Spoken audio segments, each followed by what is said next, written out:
Ser podcast.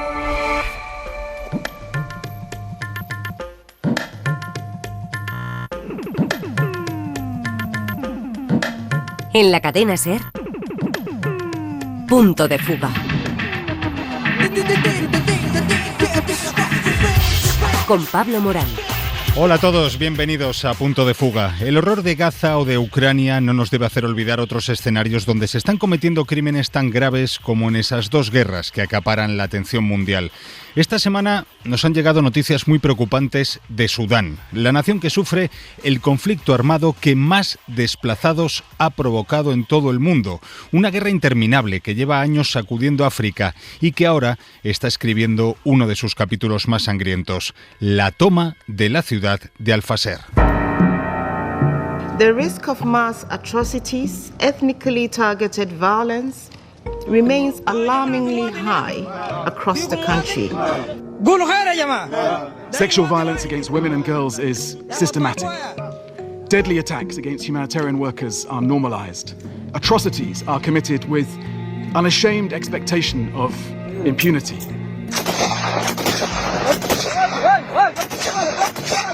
Countless children are forcibly recruited to kill each other. It is difficult to estimate the number of civilians killed. Asesinatos en masa, violaciones sistemáticas de mujeres y niñas, reclutamiento de niños para que se maten entre sí, o aquí también el hambre como arma de guerra. No one is safe in Al-Fasher. Nadie está a salvo en esta ciudad, decían esta semana en el Consejo de Seguridad de Naciones Unidas. En realidad, esta ciudad ha estado más de 500 días bajo asedio, más de 500 días en medio del fuego cruzado de los paramilitares y el ejército sudanés, que finalmente admitía el pasado domingo la caída de esta ciudad. La dimensión de lo que ha ocurrido allí es todavía desconocida, pero un estudio de la Universidad de Yale publicado estos días nos ha dado bastantes pistas. Vamos a conectar con los equipos de Médicos Sin Fronteras en la zona. Esta organización está atendiendo a la gente que se está yendo de Al-Fasher, a esos desplazados. Los está atendiendo en un hospital a solo 60 kilómetros y estamos en contacto con una de sus portavoces que habla español y a la que agradecemos desde luego su tiempo para atender nuestra llamada. Es Miriam Larouci. Hola Miriam, saludos desde España. Muchas gracias a vos para escucharnos hoy. Miriam, lo estamos contando, nos están llegando noticias de Sudán en los últimos días muy preocupantes, matanzas, graves violaciones de derechos humanos. ¿Qué información manejáis los equipos de Médicos Sin Fronteras que estáis allí sobre el terreno? Gracias. Pues mira, actualmente nosotros no tenemos presencia adentro del Fasher debido a que no podíamos asegurar la seguridad de nuestros equipos. Entonces, hace ya desde el mes de agosto del año pasado que tuvimos que salir y del Fasher y de Zamzam. Ahora estamos en Tawila, que es una ciudad a 60 kilómetros del Fasher, y vemos los desplazados del Fasher llegar ahí y lo que vemos sí es catastrófico. ¿Y qué es lo que veis, Miriam? En una noche, para darte un ejemplo, hemos recibido como 1,000 personas en varios camiones adentro de Tawila. Hemos visto nosotros 400 pacientes. Dentro de esos 400 pacientes, todos los niños menores de 5 años padecían desnutrición aguda. Hemos encontrado a mujeres embarazadas muy débiles y docenas de personas heridas por disparo. Y eso como consecuencia de actos de violencia al salir del Fasher. Adentro de esos pacientes, fíjate que tuvimos que hacer una veintena de cirugía urgente para salvarles la vida. Entonces, eso da un poquito el sentimiento de lo que pasa cuando sales del Fasher y da una idea de lo que puede pasar adentro del Fasher. Claro, ¿cuál era la situación de la ciudad hasta que os fuisteis? Porque Al-Fasher lleva, lo estamos destacando, meses y meses en medio de un fuego cruzado muy intenso por su control. Sí, hablamos de más de 500 días de asedio sin parar. Y ha sido un asedio bastante duro, sin acceso humanitario. Entonces, hablamos de una ciudad en donde el nivel de desnutrición, por ejemplo, era muy alto. La gente sobrevivía comiendo forraje, comiendo comida para animales. Y eso es lo que vemos nosotros en Tahuila, es la consecuencia también de este asedio tan brutal en el Fasher. ¿Y con qué ánimos llegan esos supervivientes? ¿Cuál es el nivel de trauma, Miriam? A nivel de salud mental, ya puedes imaginar que cada uno está ahora a un nivel, muy, muy tocado, muy tocado. Todos ellos, y llegan ni siquiera como sobrevivientes, no saben si están vivos o no. Han perdido a tantos seres, a tantas personas, familias, amigos, y eso ha sido sin parar durante el asedio, pero también al salir del Fasher. Entonces, en este sentido, es muy, muy duro para ellos. Llegan en Tahuila, en donde el apoyo humanitario no es suficiente para nada. Les falta todo, les falta agua, les falta comida, les falta un sitio para dormir. Y al día de hoy la respuesta es muy baja.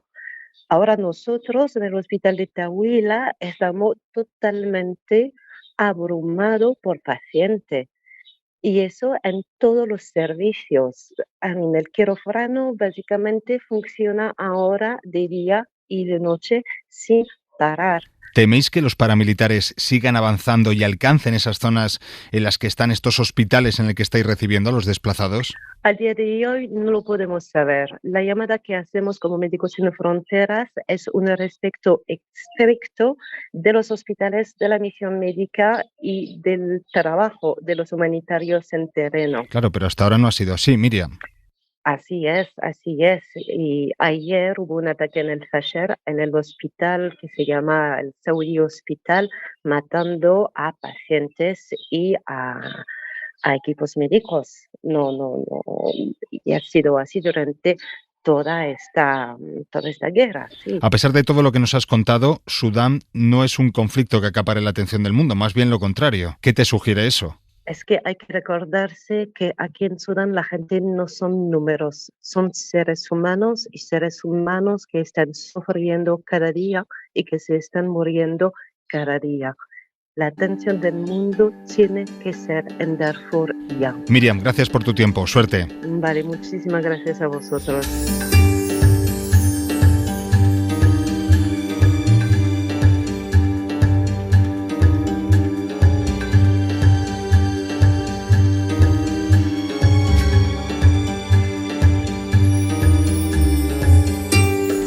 Convocado a dos de los periodistas más experimentados, dos de los periodistas que mejor conocen África para contaros y explicaros lo que está pasando en Sudán. Aquí a mi lado, Nicolás Castellano. Hola, Nico. Hola, ¿cómo Pablo. estás? Y al otro lado de la línea, Xavier Aldecoa. Hola, Xavi, amigo, ¿cómo estás?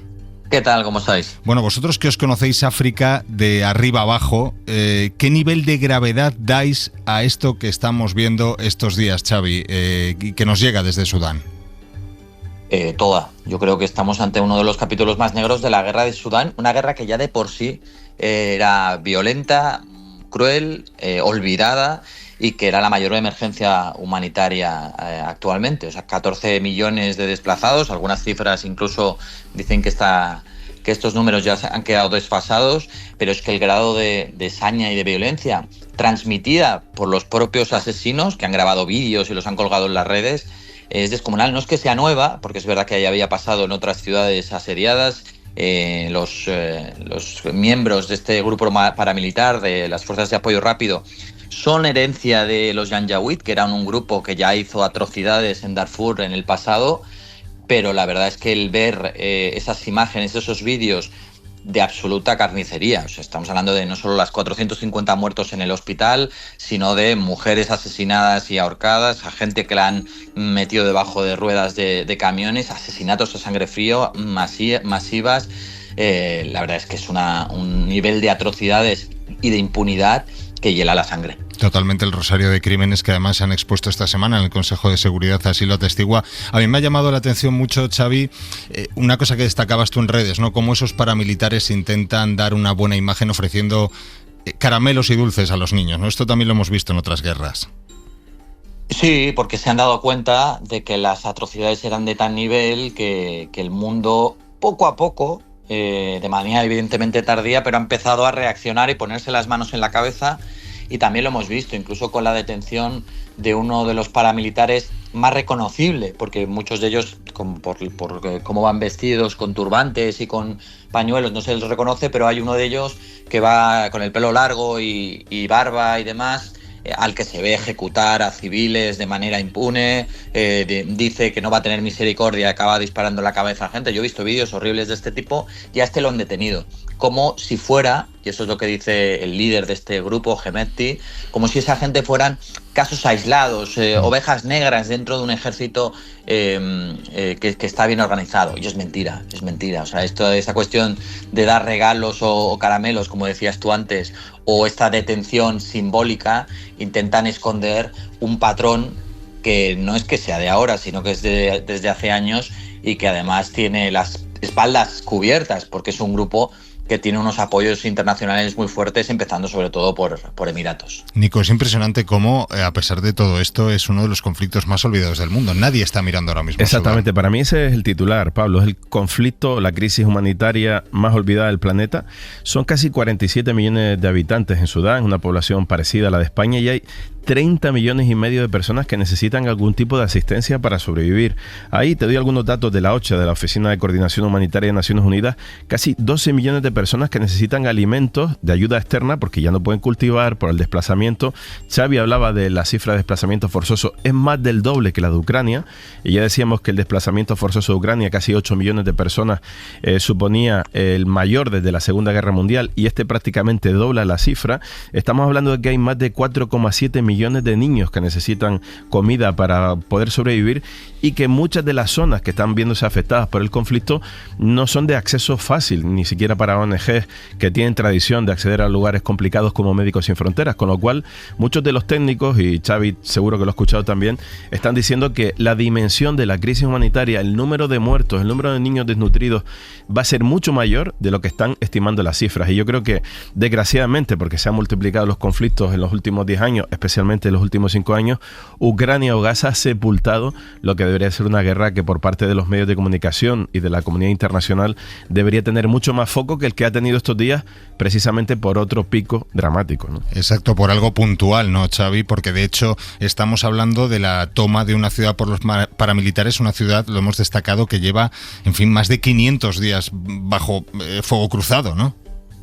Bueno, bajo un fuego cruzado, pero yo diría más, bajo un sitio inhumano. Se estaban intentando matar de hambre a la gente que estaba en el Fasher, en esta ciudad, que es la capital de Darfur Norte. No dejaban salir a nadie, quien salía lo mataban, no dejaban entrar alimentos, o sea, la situación ya era dramática, y en el momento en el que las fuerzas del ejército de Al-Burhan han salido en desbandada, también de manera irresponsable, y creo que esto también es importante subrayarlo, han salido en desbandada, han dejado a merced de la barbarie a decenas de miles de personas que no han podido hacer otra cosa que salir huyendo. Y no solo salir huyendo, es que aquí lo que hemos visto es una cacería. Han ido puerta por puerta en la ciudad con vehículos, con camellos, han ido a matar y a ejecutar a enfermos en los hospitales, y luego han salido con los coches a cazar en espacios abiertos a los civiles que huían. Y aquí hablamos de niños, de ancianos, de mujeres, gente que ni siquiera tenía esa pátina de duda de si eran combatientes o demás, no había excusa ninguna. Y han salido a la caza para matarles, porque aquí detrás también hay un odio étnico. No estamos hablando de un odio de religiones, no es una cuestión de religiones, sino un odio étnico de estas tribus, estas etnias árabes que atacan a etnias no árabes y negras, y en ese odio anclado detrás hay lucha por el poder, lucha por los recursos, pero en ese odio anclado se explica esta violencia. El otro día me pasaron un vídeo en el que había uno de los soldados de este grupo paramilitar que decía: oye, nosotros vamos a seguir violando a vuestras mujeres, vamos a seguir violando a vuestras hijas, porque es nuestro derecho, nos lo hemos ganado. y esa desfachatez, esa impunidad explica en parte lo que está pasando allí en Sudán. La última vez que Xavi y yo estuvimos juntos en esa zona, digamos, en Sudán del Sur, ya éramos conscientes del desplazamiento que se estaba generando, porque la violencia es intrínseca en buenas partes, buenas zonas de Sudán, más allá de Darfur. Me gustaría saber, Xavi, si compartes la idea de que ahora mismo Sudán es el tablero de influencia o la pelea en la que están algunos países de los Emiratos, como tú has hecho referencia, intentando influir en un sentido religioso, y como Estados Unidos y otras potencias que también querían explotar los fondos de petróleo y otros que tienen en Sudán. Si crees que Sudán está siendo ahora mismo eso, el tablero de ajedrez de los intereses internacionales. ¿Qué actores están involucrados, ¿no? Al fin y al cabo, en esto que estamos retratando, Xavi? O sea, es uno de los grandes tableros, sin duda. Hay más, porque en Libia también se juega una partida, en otros lugares también, pero el Sudán seguramente es uno de las claves. Y la guerra de Sudán no se puede explicar sin el oro. Estamos hablando de las terceras reservas de oro más grandes de África, y ahí encontramos, y si tiramos de ese hilo, encontramos a gente involucrada. Emiratos Árabes Unidos es el principal país que está detrás del comercio clandestino de ese oro que sale de Sudán. Sudán, o sea, ha multiplicado su producción de oro desde que está en guerra en el 2023. Un país que está hecho trizas, que está destrozado, produce más oro que antes. Además a un precio espectacular. Todo esto porque el precio se ha disparado, Xavi. El precio se ha disparado. La cotización del oro. Es oro manchado de sangre sin ningún tipo de duda, y ese oro va por canales clandestinos vía Chad, vía Libia o vía Sudán del Sur, incluso Kenia, hacia Emiratos, y Emiratos a cambio envía armamento sobre todo por Libia y por Chad. ¿Hay más actores involucrados? Sí, por ejemplo Rusia. Rusia juega a dos bandas. Por un lado los Africa Corps, que son herencia de los Wagner, este grupo de mercenarios que operan en varios países africanos, y también el gobierno de Rusia le interesa estar a buenas con el gobierno o lo que queda del gobierno de Jartum, porque quiere el paso al Mar Negro, al Mar Rojo por Sudán.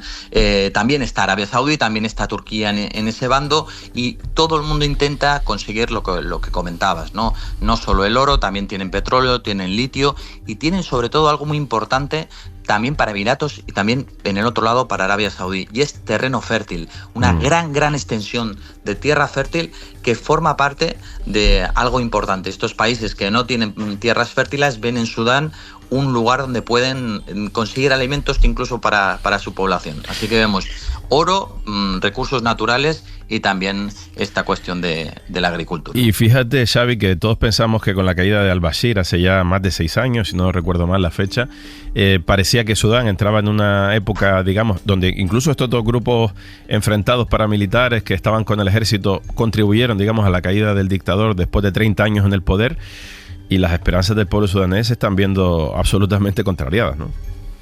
A mí es una de las cosas que más pena me da, porque además tengo muchos amigos en Sudán que participaron activamente en este derrocamiento social y popular del dictador Omar al-Bashir, uno de los más despiadados del continente africano, acusado de genocidio porque él creó y apoyó estas milicias de los Janjaweed que hicieron tropelías y masacres en Darfur, y fue el pueblo con un valor descomunal el que salió, arriesgó y en muchas ocasiones pagó con la vida para derrocar al Bashir.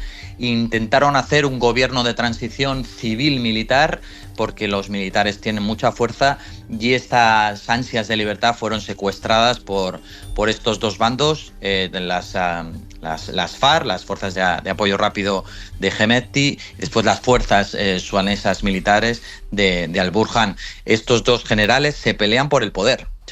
Han secuestrado esta revolución, han visto que las armas pueden más que los gritos de la sociedad, y ahora mismo se están peleando para conseguir quién acaba mandando en un país que tiene una riqueza descomunal. Cuántas claves, cuántos intereses que se cruzan y que explican esto que estamos viendo estos últimos días, pero desde luego ya desde hace mucho más tiempo, muchos años en Sudán. Yo os agradezco mucho la ayuda, todas estas claves que nos habéis aportado. Además, Xavi, sé que tú estás de estrenas un documental, háblanos de él. Pues sí, lo estrenamos justo esta semana, en un documental sobre por fin una historia positiva en África, porque 5 países africanos se han unido del sur africano para crear la reserva transfronteriza de fauna salvaje más grande del mundo. Tiene el tamaño de España.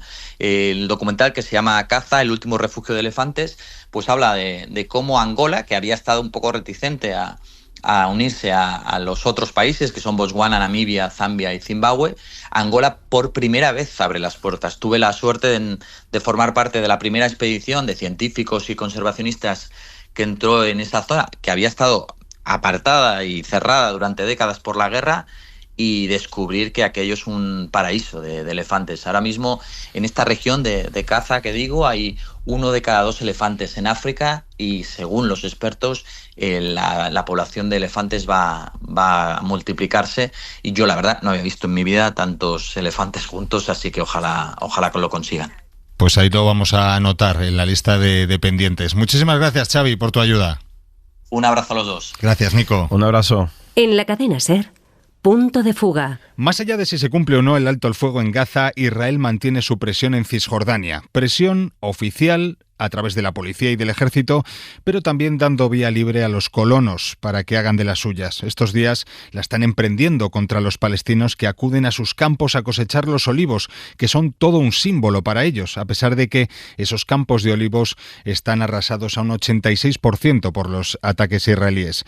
Miguel Flores ha estado con una de esas familias palestinas que mantiene la tradición, a pesar de todo, a pesar de que no hace mucho las fuerzas israelíes les dejaron sin casa. En Cisjordania el otoño significa una cosa: coger los guantes, las escaleras y los sacos y salir al campo a ordeñar los 12,5 millones de olivos que hay en todo el territorio. Hombres y mujeres, niños y abuelos también. Acaba de empezar la cosecha y del pueblo de Sair, al norte de Hebrón, bajan hacia el valle camionetas cargadas de gente. Se encuentran a sus olivos llenos de sierpes, con hojines, más grises que verdes, algunos completamente quemados, de hecho. Más allá de la sequía histórica que vive la región este año, en Palestina son víctimas de otro fenómeno tan implacable como el tiempo y que ha afectado por igual en cada rincón del país.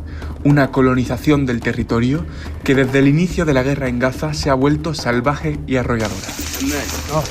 Los que van llegando al olivar miran a lo alto de la colina. Hasta este mes de junio vivían ahí arriba, pero un grupo de colonos de un asentamiento cercano los expulsó y derrulló sus casas. Fares Tawara, un vecino de Sair, advierte que 3 colonos bajan con estacas por las terrazas del monte. Como cada año hemos venido a cosechar nuestras aceitunas, pero desde el 7 de octubre nos encontramos con más ataques de colonos que nunca. Es una sensación de opresión y frustración. Te quitan algo preciado mientras tú lo ves sin poder hacer nada. Es una sensación terrible. No hay nada peor, dice Fares. A los pocos minutos llegan 5 jeeps del ejército israelí por una carretera cortada para los palestinos desde el mismo mes de junio. Un militar se baja con un folio en la mano. En el centro del papel, un cuadrado rojo sobre el mapa de la aldea. Tenéis 4 minutos para iros, dice un oficial en hebreo. Estos campos son ahora zona militar. Para todos menos para los 3 colonos. Los 3 adolescentes campan a sus anchas el resto de la mañana. Awad Abu Samra, un vecino del norte de Ramallah, dice: los colonos son los que realmente controlan la tierra, dan instrucciones al ejército y a la policía, y son ellos los que dan las órdenes. Y lo vimos con nuestros propios ojos, les entregan mapas, marcan las tierras en ellos y les dicen: esto tiene que ser una zona militar cerrada. Entonces el soldado simplemente hace lo que le dice el colono. Durante los 2 años de guerra en Gaza, los 196 asentamientos que había en Cisjordania y que eran ilegales, incluso según la ley israelí, se han convertido en 310. 116 asentamientos ilegales han sido construidos en 2 años. Para ello han sido necesarios 38.000 ataques, tanto del ejército como de colonos, que han matado a un total de 1.001 palestinos, 213 de ellos niños. La cosecha de la aceituna es año tras año un riesgo para los palestinos de Cisjordania, que dependen abrumadoramente de la agricultura. Desde el 7 de octubre, los israelíes han arrancado casi 50.000 árboles y han vedado el acceso a más de 52 kilómetros cuadrados. Para muchos, como Abu Samra, la tierra se trata también de algo más que una fuente de ingresos. Tengo casi 60 años. Esta es mi tierra, es la única tierra que conozco. Es una tierra que está mezclada con la sangre de mis antepasados y eso la hace una tierra sagrada. Aquí me dio a luz mi madre y aquí dormía yo a la intemperie cuando era niño, dice Abu Samra, señalando a un campo donde ahora se han instalado un colono y sus 5 hijos. En esa tierra que ahora pisan otros niños, mi madre se clavaba con espinas por llevarme en brazos en los días de nieve y lluvia. ¿Cómo esperan ahora que me vaya? Esta tierra es mi responsabilidad, dice Abu Samra.